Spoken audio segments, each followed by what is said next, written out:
Lotus Lantern app keeps crashing. This video is for you because in this video I have told you how to fix it. So first of all, long press on Lotus Lantern app,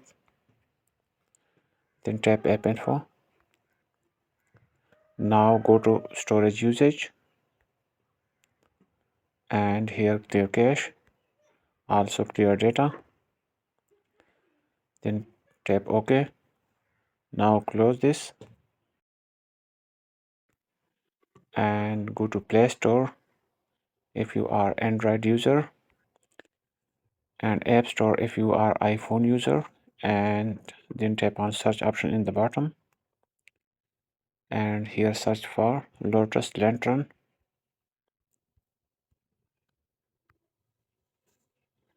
and you will see update button option here, so simply tap on that to update your app to latest version. This will fix the issue.